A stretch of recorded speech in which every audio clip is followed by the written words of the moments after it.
Hello ladies and gentlemen. Today I decided to review this Sorbet Double Action Collagen Serum Mask. And the reason why I decided to get this one is because it's a sheet mask. And even though I've seen my mom do them a lot, I've never tried one myself, at least not that I can remember. So I'm really excited to do that. Look all funky while I put it on. And the reason why I chose this one specifically is because it has two steps. It has the serum and the mask separate. And I want to see why they did that. Now, unfortunately, this mask is not cruelty-free. Sorbet as a whole is not cruelty-free. But it says it is ultra-lifting with concentrated collagen, Q10 and herbal extracts. Now, you often hear about face masks and face creams having Q10 in it. And Q10 stands for coenzyme Q10, which is the human version of coenzyme Q. Now, a coenzyme is a non-protein biomolecule that can bind to an enzyme to catalyze a reaction. And they're usually involved in the electron transport chain, which your cells use to generate energy. Q10 can also be referred to as ubiquinone, and it is a lipophilic metabolite that is used in the human mitochondrion. So what that boils down to is it's a non-protein biomolecule in your cells that helps your cells produce energy. And the more energy there is available in your cell, the better your cell can work, and thus the healthier glow you'll have. At least that's the logic behind all these face creams with Q10 in it. So let's see what this thing has to say. Apparently it's dermatologically approved, which is a good sign. On the back it also says, our therapists recommend pampering and indulging yourself and your skin with this Sorbet Beauty Mask. Developed in collaboration with Sorbet beauty experts and Clicks, a local drugstore, giving you a home spa experience. Next up it has the directions for use, and first it says you have to wash your face. I already did that, but I do not think the first step to doing a face mask is washing your face. I think the first step to doing a face mask is making a terrible messy bun. So I'm gonna do that. And since I have ponytails today, I'm gonna do two little space buns. Or at least try to. And if you're wondering why I don't have eyebrows, I was doing a face mask that went wrong and it kind of just waxed them off.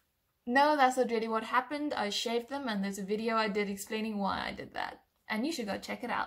I also did a cruelty-free mask review last time, so you should check that out too. So after washing my face, they say I have to remove the serum and gently massage it into my face for 2 to 3 minutes.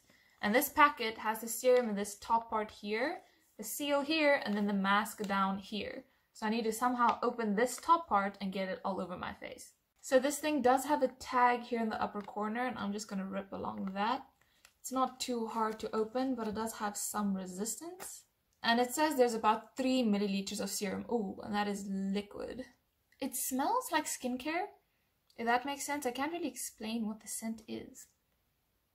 It's witch hazel and rosemary when I look at the ingredients, and the two main ingredients are water and glycol, where glycol is basically a molecule that just makes something a little bit more viscous, makes it a little less runny, but this is still very much on the runny side of things. I think with some air exposure it'll get a little thicker. Now this thing also says you're not allowed to get it in your eyes, so for safety reasons I'm also not going to put it on my lips or get it in my mouth. And the last bit I'm going to be putting on my neck because it says you can rub it down your neck and on your hands. And even though that was a very liquid serum, it wasn't very messy to apply. Next up it says to remove the mask, to unfold it and to place it on your face. Then you leave it on for 15 to 20 minutes before removing it and not rinsing your face. Which feels so unnatural. With normal masks you have to wash them off afterwards, so it's gonna feel weird just taking it off and going about my day, but this is already pulling into my skin. The mask itself also consists mostly of water and glycol. Also some witch hazel, some rosemary, some castor oil, and some sage. And EDTA, my favorite molecule. This also has a tag here, so let me rip it open and see what the mask looks like. This is a bit harder to peel. Probably because I have the serum on. The mask itself does smell more like witch hazel, and if you open it up it's wet and you pull the mask out and it's slippery. There we go. I feel if I squeeze it I'm going to squeeze some liquid out, so I'm going to be very careful with the unfolding part. It seems like they folded it in thirds one way and then the other way. Oh, there we go, that's the top. I don't think there's a front or a back because it's just a cloth soaked in serum. So I'm just gonna go lie it on my face like an amateur. Let's hope for the best. I'm gonna tilt my head back a bit, make sure my eyes are clear because I don't want any in my eyes. Then I'm gonna work to smooth it down from the top and out to the sides. Oh my gosh, it's nice and chilly.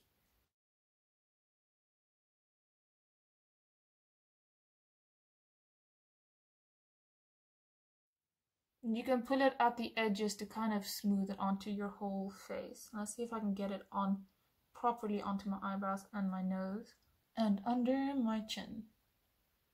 Normally when you put on a face mask and you move your face, you kind of feel it pulling taut as it dries. But this one is slippery, so I can feel the mask sliding on my face as I move it, which is a new experience, that's for sure.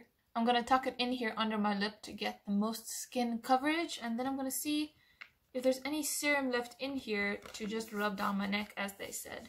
And the rest you can rub into your hands, so I'm just going to rub it on like a hand cream and let it soak in before touching anything. Now let's start a timer for 15 minutes and see how it looks then. It's been 17.5 minutes, which is exactly in between the 15 and 20 minutes they recommended. Now I'm ready to take this off. It doesn't feel much drier, but it is a little bit less slippery than it was when I first put it on.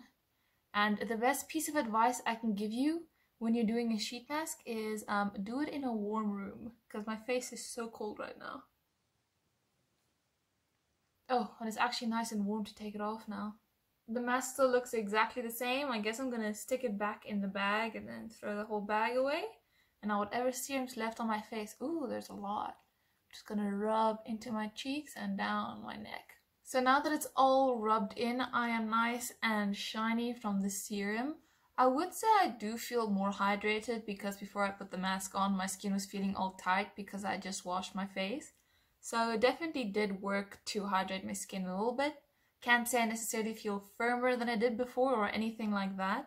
But then again, you won't really see results like that immediately. You kind of have to use it continuously. The packaging itself says, as the skin has a 4-week regeneration period, for best results, use twice a week for the first month and then monthly or as required. So it did come with a little warning that I wouldn't be seeing super results, but it was fun. My face is moisturized, a little tacky, I want to say. It's not like there's anything sticky on my skin, but because there is moisture on my hand and moisture on my skin, I can feel it resists sliding and it sticks a little bit together.